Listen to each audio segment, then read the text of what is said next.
It's been some ride so far for this young wrestling talent, and that ride has taken him via skateboard into All Elite Wrestling, where he is part of the inaugural AEW TNT TV title tournament.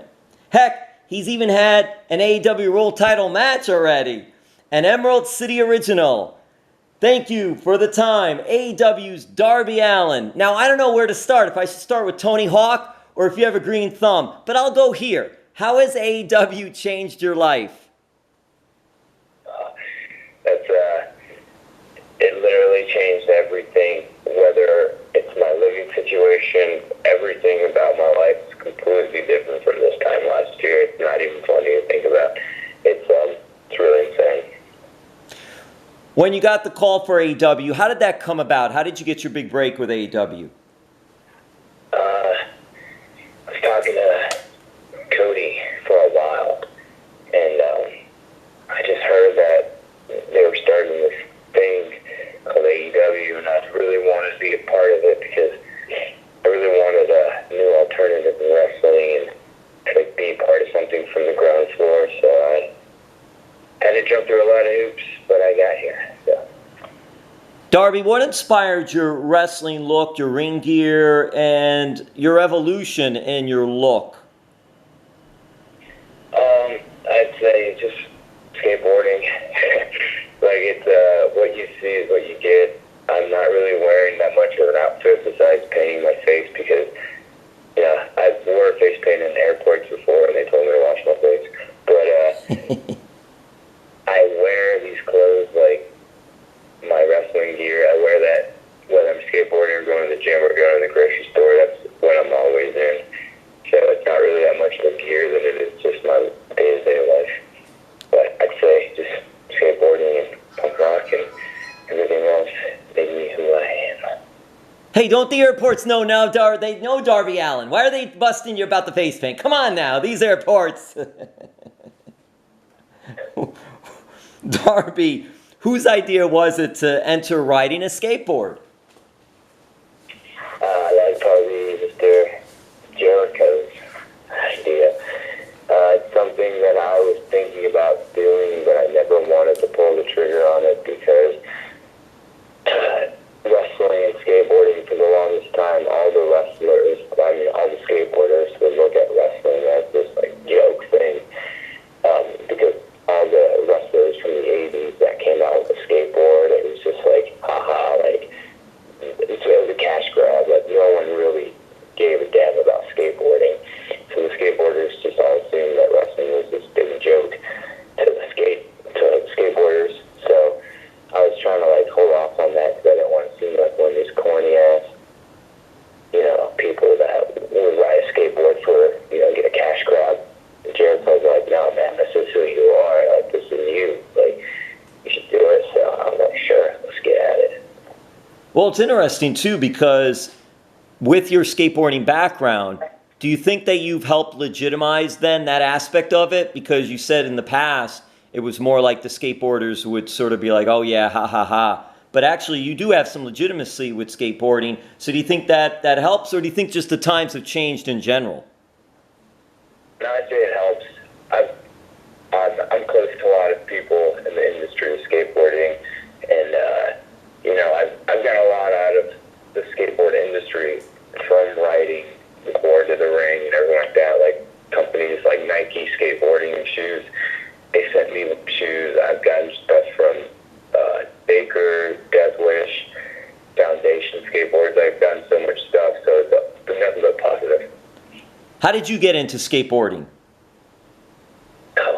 Just being a young kid who didn't want to really go with any sports such as football, wrestling. I wanted to come be my own man and be on my own schedule, and I didn't want to play by anybody else's rules. Skateboarding is pretty much that. You just go out there with your board and see where it takes you. But I've done amateur wrestling and I've done football, but nothing is like skateboarding to me. So once I picked up the skateboard, all those other sports stopped. How athletic is it to do skateboarding and all the different types of agility and moves that are involved? Oh, 100%. I feel like skateboarding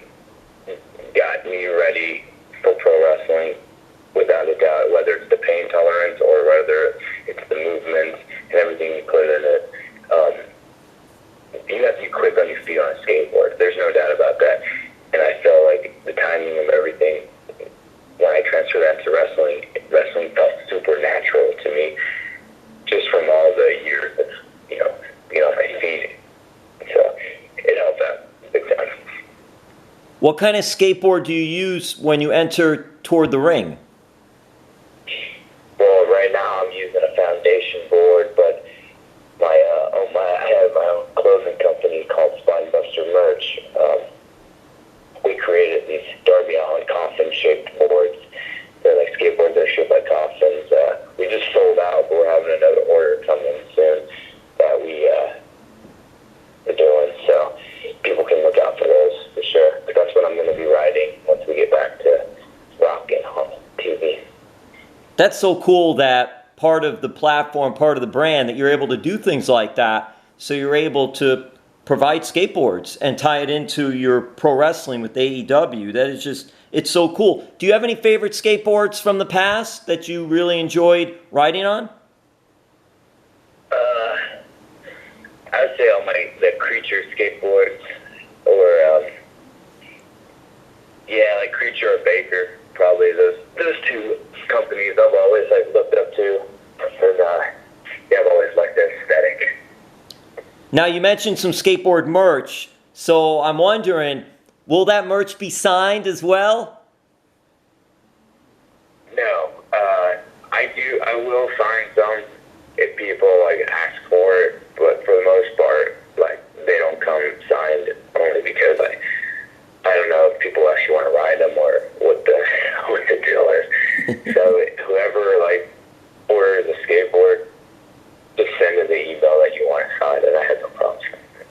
And on the skateboard too, that you're going to be that's out there, that will be any future skateboards even too that you might develop, will there be a picture of you on it? There is a picture of me on the bottom of the skateboard that I've made right now. We had a skate artist by the name of Foss. He's an artist for all types of companies. He actually drew me in a coffin, in a casket, like a cartoon of it, on the bottom of the skateboard. Those are the ones that we're selling right now. And those ones are, we're going to get more orders of those. So I've been on the skateboard. Yeah, that is so cool that you're able to combine two passions into one. Did you want to, I think I read this, but I'll ask anyway, did you want to skateboard professionally? Oh, yeah. Growing up, that's something, because I looked at that world, and the people that are in that world kind of live by their own rules. They don't have to mind their own, they don't have to ever walk on ice, if that's what the word I'm searching for is. They just kind of live by their own way.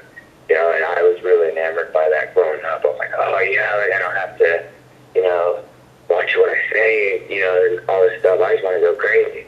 And so that was definitely, it was more the lifestyle. But looking on it now, wrestling has afforded me way more than I felt like skateboarding could have.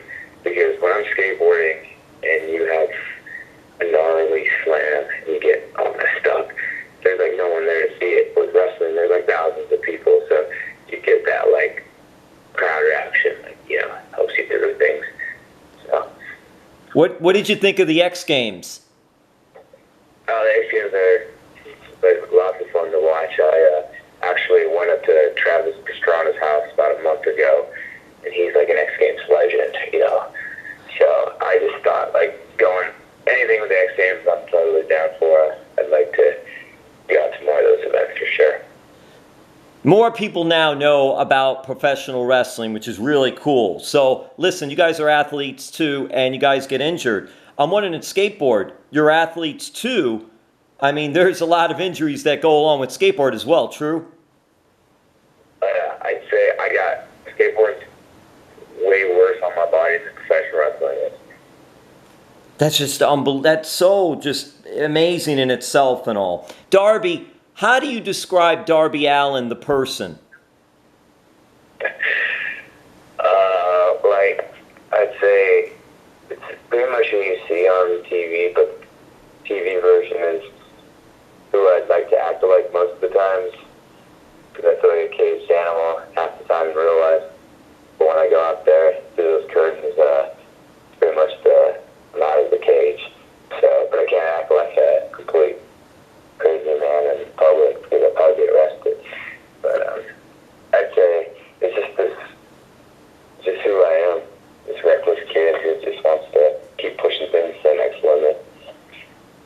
You're reckless, but you're also straight edge. Am I correct? Oh yeah, big time. Yeah. How important is that to you, your lifestyle for yourself? It's really important on many levels. One of the big ones are, like I told people before, I never wanted to look back and live in what if. Like, because there's a lot of friends that I've had, and a lot of family members that I've had that either have gotten into drugs or drinking, and they live their whole life. Like, what if I didn't get into this? What if I didn't, like, get that DUI or whatever it may be? And I never wanted to live my life with what if. If I screw up and I wanted to live with, that was all my fault, 100%. I can't blame it on anything else. So that was like a big part of straight edge to me. And what's like since I started wrestling, I haven't even taken any pain pills or anything.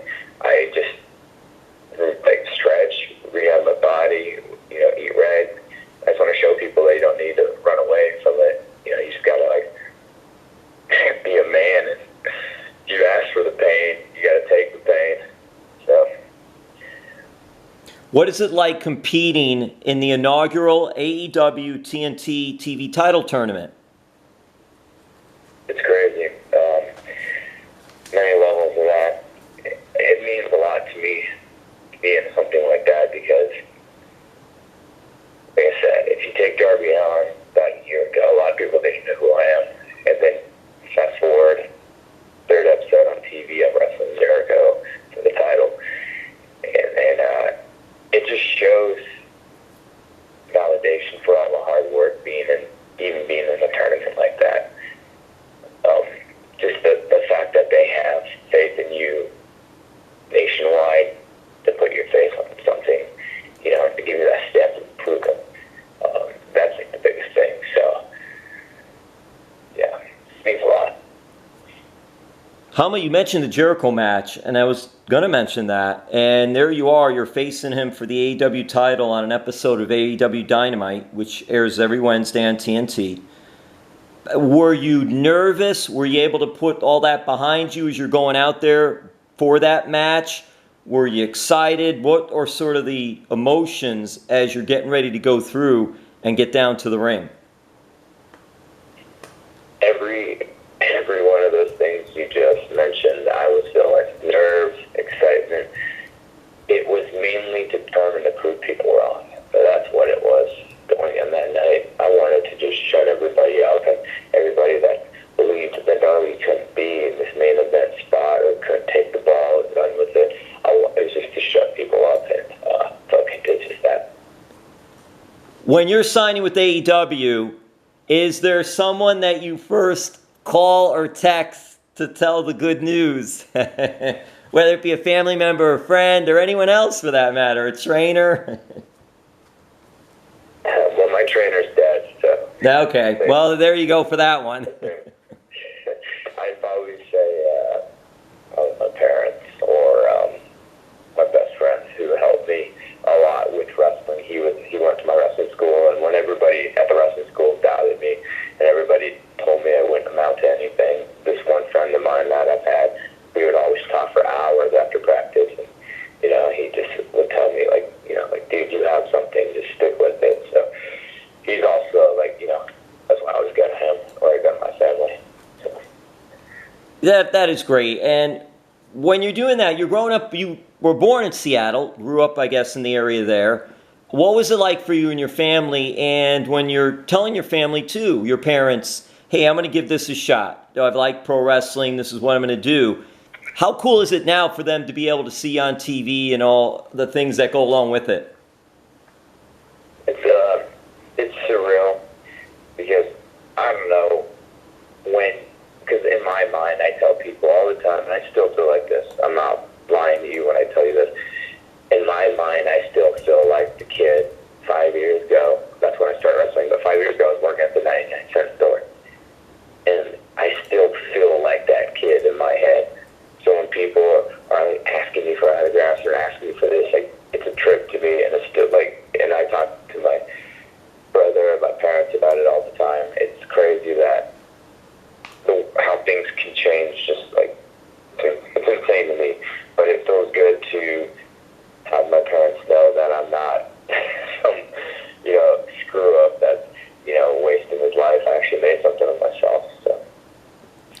Hey, when you're out there wrestling and then afterwards, Darby, do you go back and watch your matches, pick up on things, or do you just go out there and watch others, or both? I watch pretty much everything now. I watch my stuff because I want to see every little movement or every little facial or motion I've done, if it needs tweaking or if it needs change. So I'm obsessed.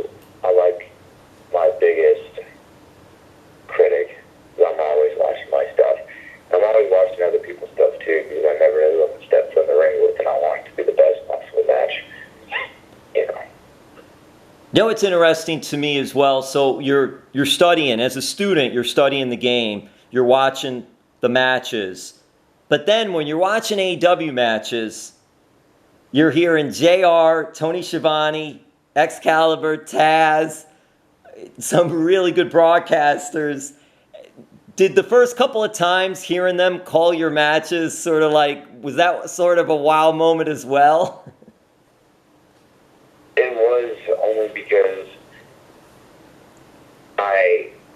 coming from these indies and then coming to that overnight, I remember Fighter Fest just talking to Jim Ross about my match, telling him everything, what to expect. And then it's weird because obviously you're super respectful, but at the same time you gotta put on your working shoes and be all we're equals now, you know what I mean? But trust me, it is awesome to hear that, because like I said, it's validation for hard work, but I like to not get kind of caught up with being a fanboy. I don't want to ever come off like a fanboy. I'm here to do business. Yeah, that's a key too, because when you're getting into it, especially, and when you're a younger talent, it's okay, now it's time professionalism. I got to put my professional hat on. I'm not Joe Fan anymore. But then again, it's oh my God, this is Jim Ross. It's so cool. Yeah, definitely. All right, so Seattle. Seattle's big. Tell me if I'm right or wrong in this. I'm not big on my music and all, but grunge and punk rock, big scenes for Seattle? Not so much anymore. Not so much anymore at all. Back when you were younger, was it then or no? No, not really. I think that kind of died out in the 90s. I remember there would be months that I was just waiting for a punk rock show to happen, and I was damn, I want to live in California where this is every week. But so it's weird. It doesn't feel like that anymore. It feels more, I don't know, drink your coffee and put on your scarf. I don't know. Yeah, the Starbucks influence. Hey, but what music are you listening to these days? What am I listening to? Yeah, these days, yeah. Man, I'd say a lot of anarcho-punk, Crass and all that type of stuff. Just, talking on human rights. And I really like Dystopia. That's another band that I really like. They just speak their minds and no bullcrap. It's just straightforward. Are you any old school with Soundgarden or the Ramones? See, I like the Ramones, and I've only heard Soundgarden on the radio. I've never seeked out Soundgarden. If it's on, I'll listen to it, but I never seek it out. But the Ramones, I was a real big fan of the Ramones growing up and stuff like that for sure. I've seen their documentaries. I've listened to all their albums. Yeah, that's the generational right there, because that's my type of music back then. So but still, hey, the Ramones, that music can last and has last, so it's really cool. But I also am wondering, Darby, have you been listening to any rock music like Fozzy? Sometimes I'll listen to Fozzy on these road trips by myself, just to see because I really like the fact that Chris is not just the wrestler. It's just myself. I never want to be known as just the wrestler. That's why, when I dropped out of film school, I told people I'm going to still make my movies and stuff like that, and that's what I'm going to do. I'm still going to make full-length movies and enter them in festivals and all this stuff. I'm taking it very serious because I don't want to be known as just the wrestler. Just like Chris, he's an entrepreneur. So, yeah, I listen to Fozzy sometimes. Yeah, I was going to mention, too, if you didn't mention the name, I was going to say, yeah, they got a pretty good lead vocalist in that group, too. So now you mentioned movies, which I think is so interesting because you had studied film. And what are you thinking? Will this platform for AEW, will that help in any way as far as you venturing out and putting together some indie films or anything that you can movie-wise or full length? Yeah, actually it would, because all my promos that I filmed for TV that air before my matches are always my own work. I don't have anybody else. It's just me and my skateboarder friend, Max Yoder, who makes those. We don't have another team. We don't have, a team of cameramen. It's just us two. So it's like my vision. He holds the camera. We talk. So I feel like it's giving me that platform to show my body of work on TV right now. So big time, I feel like it helps with movies. All Elite Wrestling, talented young wrestler Darby Allin. What is it like, Darby, working with the talent and staff in AEW? Crazy. It's crazy because I feel like it's too good to be true. It's everybody is like so nice, and everybody. It's weird. It's like I've been in like locker rooms on the indies, on these crappy shows in like Oregon, where it's more cutthroat than AEW, and it's so weird that it's like that. But nobody's trying to backstab each other. Nobody's like talking crap. Like it feels nice to be in that type of environment. It's like I said, it's weird. Everybody's just there to change the wrestling world. Yeah, it's really good when everyone's on the same page, and it makes a big difference, too. You mentioned movies and film, studying film, and I'm curious, are you a big movie buff then? Do you go and watch movies and even watch them a different way because of some of the film study and all, or you don't go to that extent? I do. It depends on what the film is, but I definitely do. I'm like really big into documentaries, and I'm really big into just like all kinds of movies, but for the most part, just like drama and stuff like that. And I'm really big into those types of movies. Now, Darby, you've traveled many miles on your wrestling journey so far. What can you say about wrestling the Indies, and do you recall wrestling the Indies in South Florida? I remember South Florida fondly. I remember talking to you. I believe I always told you like I can't do any interviews. Yeah. You've improved. You've come a long way. I'm here now. I remember, the Indies. It's a love-hate relationship, I'm going to put it that way. I hate it when people just expected you to kill yourself, like go out there and just like, go out there and, beat the hell out of your body, and then they didn't want to pay you what you deserved for what you put your body through, and they just want to use you as a crash test dummy to get views on their, like, Twitter and stuff like that. So that drove me up the wall, because that's a lot of people's like, I'd get to the buildings sometimes, and promoters like, so we're going to have you get thrown off this tonight. I'm like, who the hell are you? Like, why are you telling me this? Like, you don't dictate what I do. And I just had a lot of, like, just bad experiences with these just really horrible promoters. But then, like, there was promotions, like, say, Ronin, for example, that were good, and you just, there's a lot of, it's good and bad. I'll put it that way. Yeah, you know what? There's good and bad in everything, but you're right. But the Indies, it's so different in itself because smaller crowds, smaller exposure. Even though social media now helps, it changed a lot. But I'm glad you mentioned Ronin too, because Trevor does a really good job, and he wrestles, and he understands, and it's really cool because you can work with him, and it's not like he's a dictator boss type promoter. So that's good in itself. Now, AEW Dynamite on TNT Wednesdays. What's it like right now wrestling when there's no fans? It doesn't mean anything to me. I wrestle on indies with less people. I'll put it that way. Yeah, that's true. So, the way I see it is I'm going to give 110% no matter what. be on national television. So I don't want anybody to come in and say, yo, Darby phoned it in, you know, or he took it easy that night, because there's no people, like, that does not mean anything to me. And so you can see with my match last week against Danny Guevara in the TNT Championship tournament, you can see how crazy we went at each other. So you can only imagine what me and Cody are going to do. What does it say about you and everyone in AEW to give fans a new show each week, especially during these trying times with literally no sports, not much of anything?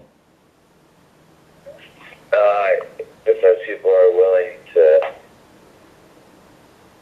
do anything to make people, like the fans at home, happy, because without them, we're nothing. And we want to show that week in, week out.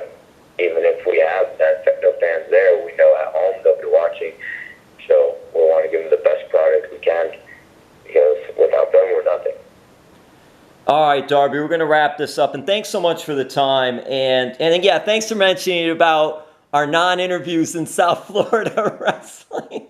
I didn't bring the question up because of that, but it's funny you remembered that. But hey, I always respected that. I did. I always respected your talent, and still do.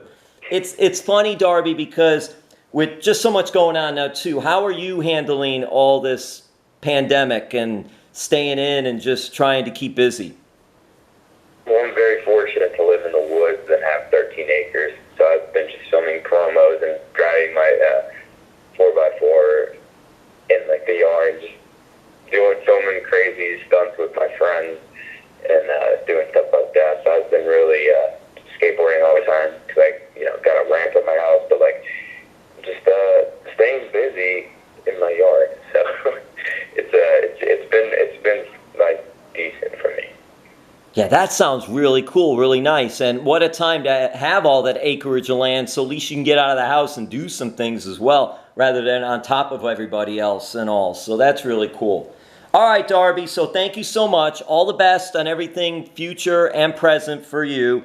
There's AEW Dynamite on TNT every Wednesdays. You can catch Darby Allin and all the great talent that they're putting forth. Darby, all the best. You keep doing your thing, all right, man?